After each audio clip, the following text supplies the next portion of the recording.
Good morning or good afternoon, Dharma Master Zhen Yan, Master of the Jingzi Abode, and to all our Tzu Chi volunteers online. Before we start our event today, let us first pay respect to Buddha or Master. If you're from another faith or religion and you do not feel comfortable in doing so, please kindly pay respect in your own ways. Let us all please stand and put our palms together and pay respect to Buddha, Dharma Master Zhen Yan. First bow, second bow, third bow. Thank you, everyone. Please kindly everyone have a seat. Due to COVID-19, early from last year, many of our plans or volunteering work from around the world have been highly affected, but we are sincerely grateful that during this time of difficulty, through technology, we are able to connect like today. We are also very grateful to many of you who have given up your Saturday to join us online. Like what our Dharma Master Zhen Yan has taught us, we should not allow time to just pass by. We should cherish every minute and second that we have, and we should use it wisely. Today, we have volunteers from many countries, and we are able to gather here because of Tzu Chi. Tzu Chi connected all of us, no matter if we separated by distance or by time difference. Today, I would like to ask everyone online, how much do we know about Tzu Chi and its origin? Hopefully, through our online sharing and events throughout the year, we are able to know more about Tzu Chi and its underlying spirit. In 1966, Dharma Master Zhen Yan established Buddhist Tzu Chi Foundation in Hualien, in a very rural community in Taiwan back at the time. Master was moved by the misery and pain she saw around her and made a powerful aspiration to relieve suffering and help the poor. From the first 30 housewives, the foundation has now grown to a global NGO. Let us now welcome Brother Alfredo from the Philippines to share with us the humble beginning of Tzu Chi. Thank you, Brother Alfredo. 敬爱的上人、金色师父, our brothers and sisters in Tzu Chi, good afternoon. Ramon Magsaysay Award is the equivalent of Nobel Peace Prize in Asia. In 1991, Master Cheng Yen was given the Ramon Magsaysay Award for community leadership. She was given $30,000 US as her prize money. And what did she do with it? Master Cheng Yen sent half of it to help the China flood victims and the other half to the Mount Pinatubo Lahar victim in the Philippines. You see, Master Cheng Yen is very generous to others, but always very, very frugal to herself. In 1994, that's 3 years after she received the Ramon Magsaysay Award, the Philippine Chinese community got to know her and organized Tzu Chi Philippines. I joined in 1995, 1 year after. At the time, I was 41-year-old, and today I am already 67-year-old, and that is 26 years then. There's a Chinese word, coherent, a person who influenced your life, or one who made a great difference on you. Master Cheng Yen is my coherent. Because of her guidance and teaching, she transformed me from a materialistic person to spirituality, an autocratic husband, and a very strict father.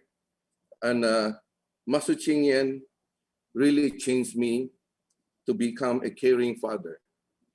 Master Cheng Yen is not only my coherent, she is the coherent of my family.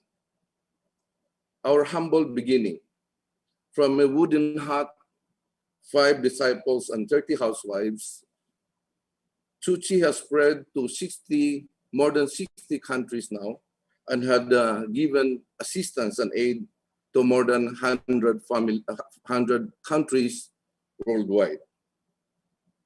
Master Ching Yen was born in March 24, 1937.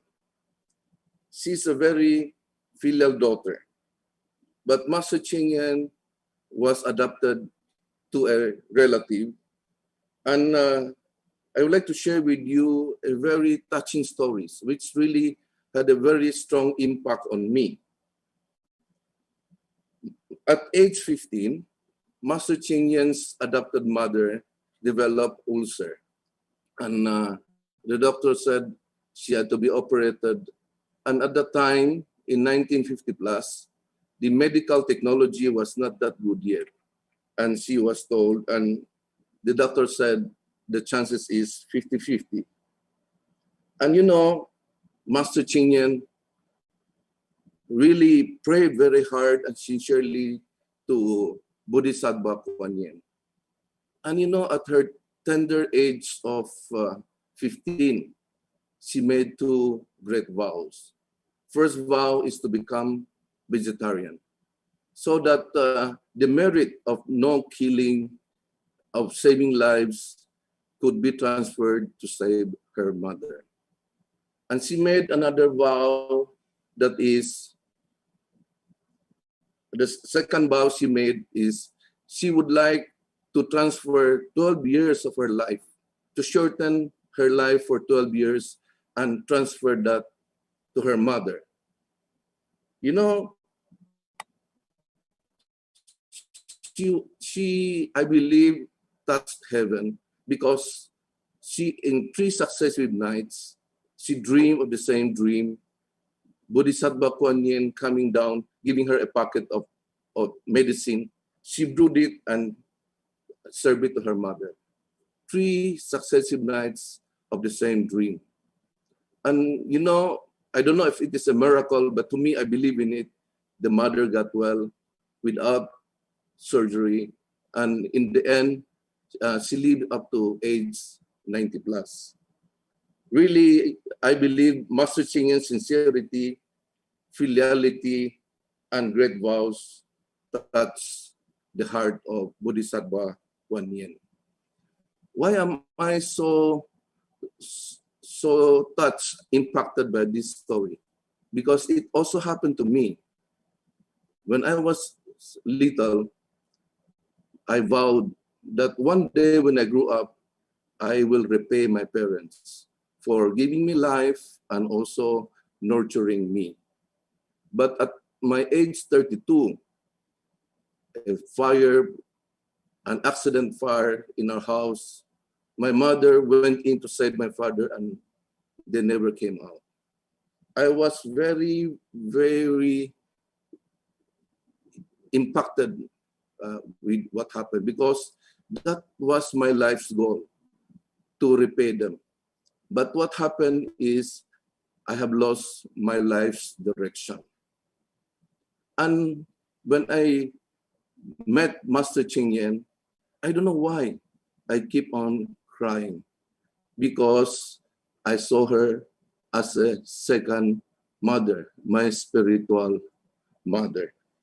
And you know, Master Ching is teaching, there are 2 things in life that cannot wait: to be filial to our parents, and number 2, to do good deeds.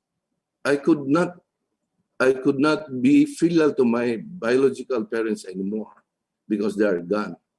But the second one, because my parents had always been telling me that if once I became financially able, financially stable, I must learn to give back to society.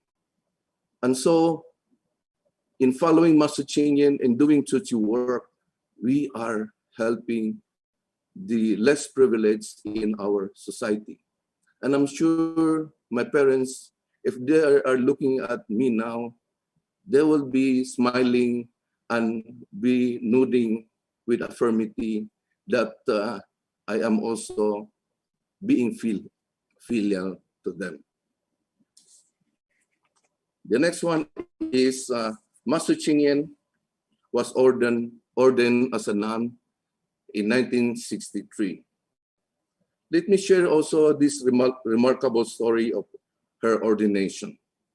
She went to a Buddhist ceremony to be ordained as a nun, but was rejected because she had no teacher to establish her lineage. So she left the ceremonial hall and went into a temple to buy some sutra to deepen her Buddhist understanding. After buying the books, the sutra, she was about to leave when a heavy downpour prevented her.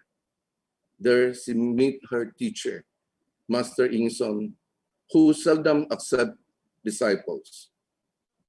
Master Ingson is an advocate of engaging Buddhism into society. He must have sensed that Master Ching Yen is a very special person. He accepted her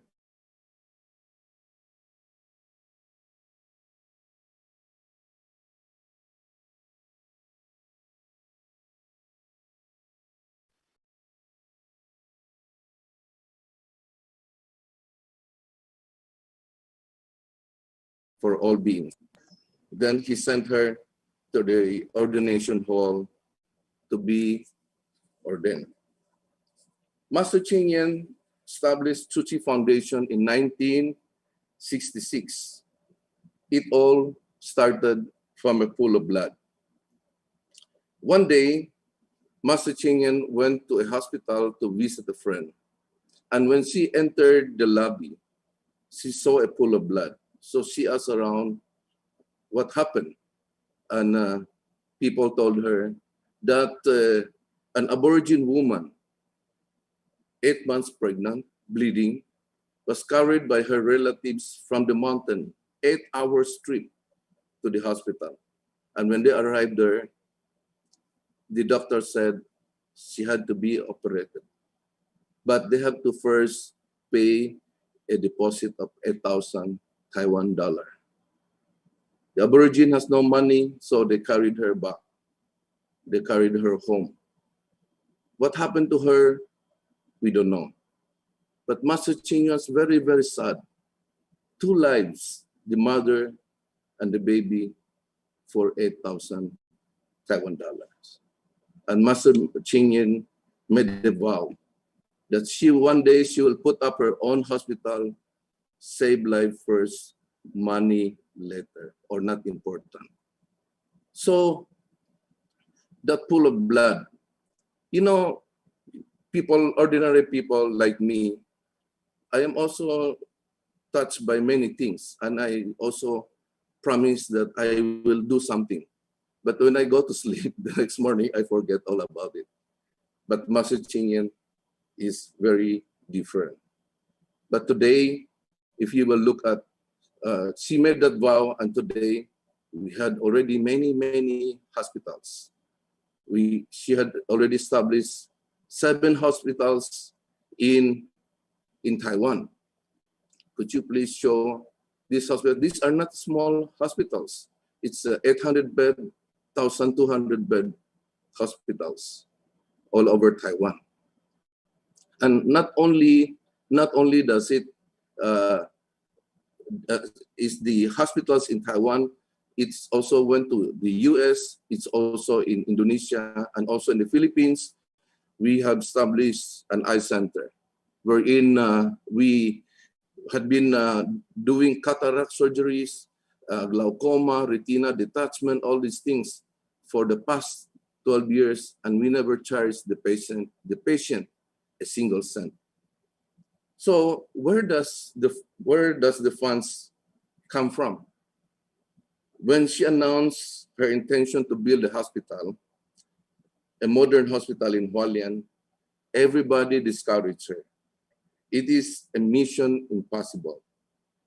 She needed 800 million Taiwan dollar. But Master Ching Yen has a valuable ally, her principal. Believe that what I'm doing is not for myself. Believe that everyone has a golden heart. Meaning, what she's doing, she has no personal interest, but is to help people to save lives. And that she knows that if she could touch the Buddha nature of everyone, people will support her. And even a Japanese businessman offered to donate $200 million US dollars to her. And that will translate to about NT 8,000 million. But she didn't accept it. She went around Taiwan rallying people to donate 10 Taiwan dollar, 50, 100. Many rallied to her cause by donating their hard-earned savings for their old age, donating their coffin money. You know, many Chinese are afraid that when they die, they will have no coffin. So they save this money to buy coffin so that they have a coffin to lie on when they die. But they are touched by Master Ching Yen. Even this money, they donated it to her. So why did Master Ching Yen went through all these hassles? She wanted that every brick and mortar of the hospital came from all walks of life, that the merit and blessings are shared by all. 30 housewives. Master Ching Yen, after making that vow, she made bamboo coin bank. She made 30 coin banks. Why 30 coin banks? Because at that time she had only 30 followers and they are all housewives. You know, in the Philippines, whenever we share this during relief operations, when we ask the people there, housewives, will you please raise your hand? You know what, the housewives are always ashamed or afraid to raise their hands. And we told them, you know, in Tzu Chi, we love housewives. Because without the housewives, there will be no Tzu Chi Foundation today. So they all raised their hands very high. You know, in all our activities, we always do sharing, and then after that, we give out coin cans. I'd like to share with you one story which really touched me. This is, we found a very poor village, and this village is just beside the garbage dump site, and their livelihood is to get to recycle and then sell them and for them to buy rice. And the place is even ironically called Dreamland Village. So we also give, most important is we help them every month. We send some material goods, and also most important is we educate their children, because that is their way of getting them out of poverty. And after a few months, we ask the villagers to bring out the coin cans that we give them. And whenever we try to propagate the coin cans, we always tell them, can you put in 1 peso? You know what is 1 peso? $1 US is equivalent to 50 pesos. So 1 peso is how much? 1/50, that is only 2 cents. And they said, yes, we can do that. We have some other volunteers who told me, why did you ask only 1 peso? Why not ask 5 pesos or 10 pesos? I told them, no, this is a secret. Just tell them to put 1 peso a day.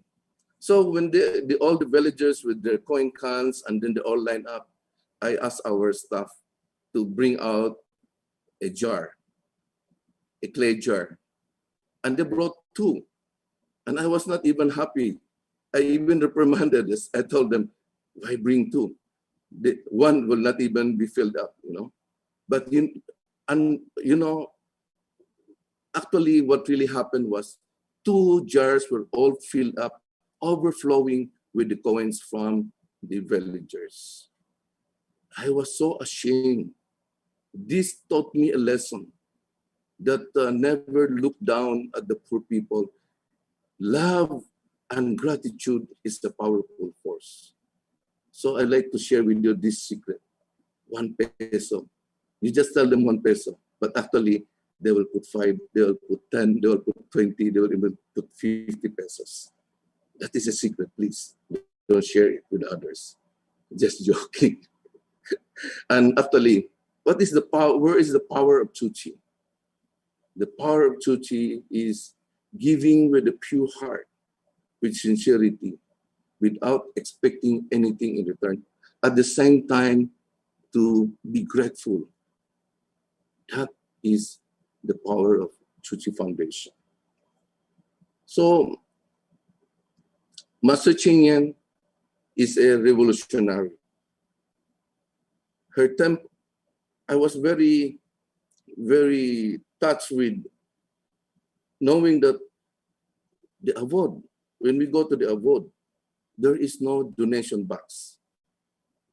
There is no donation box. When we first went there, one of our sister brought up an ang pao and kneel down and gave it to Master Ching Yen. Master Ching Yen did not accept it. Master Ching Yen said, give it to the foundation to directly help the people. Because Master Ching Yen's temple, abode, is a no work, no food. They are self-reliant. Can you please, can you please, of the other pictures? They plant their own food. They make livelihood programs to sustain themselves. That is what touches people. So that's why I said Master Ching Yen is a revolutionary. Also, Master Ching Yen started with mission of charity. She personally do home visit. Can you put up? Okay, these are what they're doing to sustain themselves, not from our donations. When in fact, if we go to the abode, they are the one inviting us. That's not our donations. It is their money, hard-earned money for us. So, next picture, please. Master Ching Yen, in the old days, is the one who do personally visit, making home visit. And,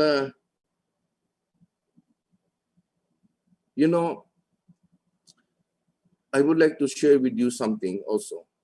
When I was very, very new, I was put in charge of medical mission. And when we had arranged for a big medical mission, 3 days, normally we could treat 6,000 patients. We were able to get all the doctors, volunteer doctors and nurses. We were able to coordinate with the government. We were able to coordinate with the local businessman and also for the schools to hold a 3 days big medical mission. And we fly to Taiwan to see Master Ching Yen. And we told Master Ching Yen, you know what, Master Ching Yen? We had already all of these things ready. The doctors, the place, everything. The medicines are all ready to do the medical mission. And we were waiting for Master Ching Yen to praise us. But we were surprised. Master Ching Yen said, yes, you have made all the preparation, but you should be thankful to the patients. You should say thank you to them. We were shocked. Our time, our efforts, they must be the one to say thank you to us, not us thanking them. And Master Ching Yen looking at us knows what we were thinking. And she explained, when you have prepared everything and no patients come, what can you do?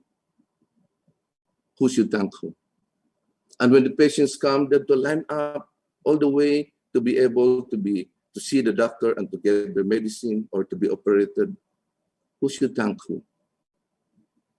And when you're doing this, how do you feel? You say, very happy. Then she said, who should thank who? Really, she totally changed our way of thinking. Because before I joined Tsuchi, I was with other organizations, and if the patients forget to thank us, we will even drag them back and say, you forgot something. So Tsuchi is a very different organization. Next picture, please. You see, in the olden days, Master Ching Yen and her disciples, they're all housewives.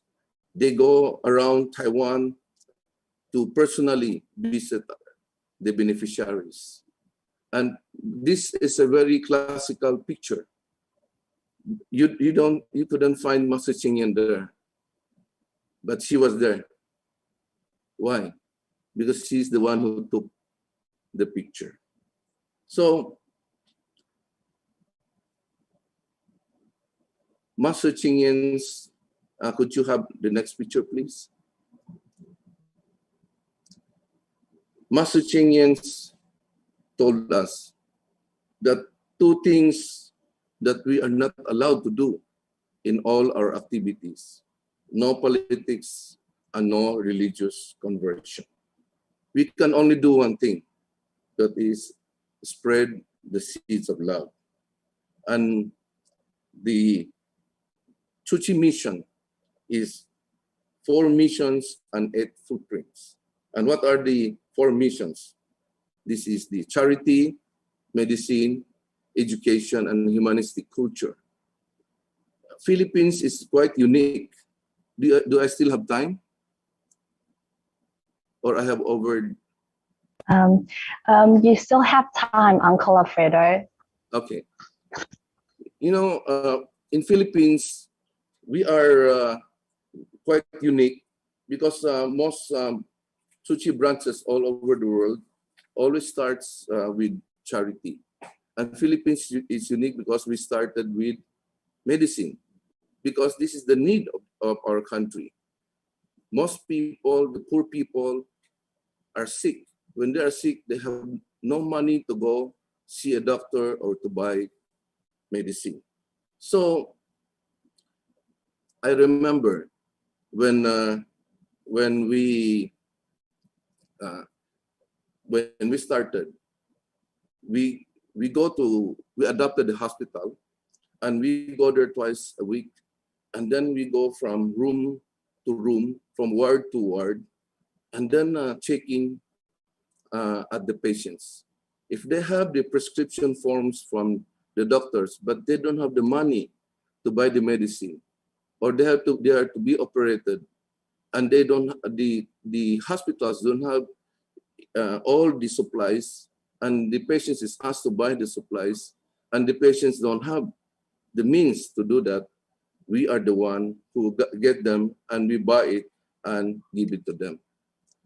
One story that I cannot forget is that there was a housewife who was selling banana Q. Banana Q is a boiling oil, and they will fry the banana with sugar.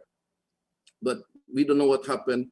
The whole oil spilled on her shoulder, on her chest, and she was in the hospitals, and the doctor prescribed a very expensive antibiotic, and she has to have antibiotic 3 bottles a day, and they couldn't afford it. So the doctor came to us to help them buy the medicine. And at that time, that was 30 years ago, or 20 plus years ago, 1 bottle was 1,000 pesos. That was a lot of money. But the doctor said they need 42 bottles. So we went 14 days times 3, that's 42 bottles. We went to buy 42 bottles of this imipinin antibiotic. And we brought it together with the doctors to the patient. And when we gave it to the patient was so happy. She took out a handkerchief and said, "Thank you, El Shaddai." And El Shaddai is a Catholic organization, and she was a member of that. And we saw the doctor, telling the patient, no, they are Buddhists. They are not Catholic. But we told the patient, no worry. You believe, you have your faith, that is good, because a person who has faith gets well easily. So these are things that I cannot forget. And also in our eye center, one day I was watching an old lady had her cataract operated, and when she came out from the operating room, when she came out of the operating room, I was there on the door waiting for her. And when she came out, I told her, Lola, which is meaning to say grandma. I said, Lola, can you see me? She said, yes. I said, how long is my hair? She said, you have no hair. And you know what she did? The next thing she did, she hugged and kissed me. And there was a picture taken. That is a very memorable moment in my life, and I feel all the sacrifices, all the things that we did is worth it, when we see the happiness of our patients. Do I still have time? Yes, you still have 10 minutes. I still have 10 minutes? 10 to 15 minutes, yes. Okay. I'd like to share another thing, is that most people knows about Typhoon Haiyan. Typhoon Haiyan is the most powerful typhoon worldwide until even up to now. It really destroyed a whole city called Tacloban City in the middle part of the Philippines. So we went in to help it. So with Master Chingen's guidance, it was mission impossible. In 19 days, we were able to clean up the whole city and put it back to life. And at the time, Master Chingen kept telling us, you are not angels, you are Bodhisattva. Bodhisattva did not go there because they are told or sent by somebody else. Bodhisattva goes to help people to save lives on their own. So if anything happened to you, whatever, good or bad, do not complain, because we went there on our own. And I was able to really internalize this, what she was saying, until something happened to me. After the cleanup of Tacloban City, Master Chingen told us to build housing for the typhoon victims. So I was in charge of a housing project in Ormoc City. And it is a 50-hectare land donated by the mayor. And we built 1,500 plus shelters for the people. And in 2016, while we were still ongoing with the project, something happened to me. Mentally disturbed, and also I heard he was taking this shabu, these drugs. One day, I met up with him, but I was not I was not aware about him. He took a big stone and threw it on me, and it hit me here on my eyes. And after that, he really punched me that I fell down. And luckily, all the other people came to help me. At that time, I was really very, very angry. I told myself, we're doing all of these things for these people. Why does this have to happen to me? And I even entertained the idea of I'm not going back anymore to finish that project. But when I went back to Manila, when Master Ching Yen knows that these things happened to me, she asked me to go to Taiwan, to our own Hualien hospital. I was so amazed that when I arrived there, even the superintendent or the medical director of the hospitals and everybody there was there in the door waiting for me. Until today, I'm really very touched with this kind of gesture. And immediately I was wheeled into the X-ray and all those things, and the next morning I had my operation, and luckily very fast my broken bones healed, and luckily until today I have no problem with my eyes. I can see it clearly, everything's still okay.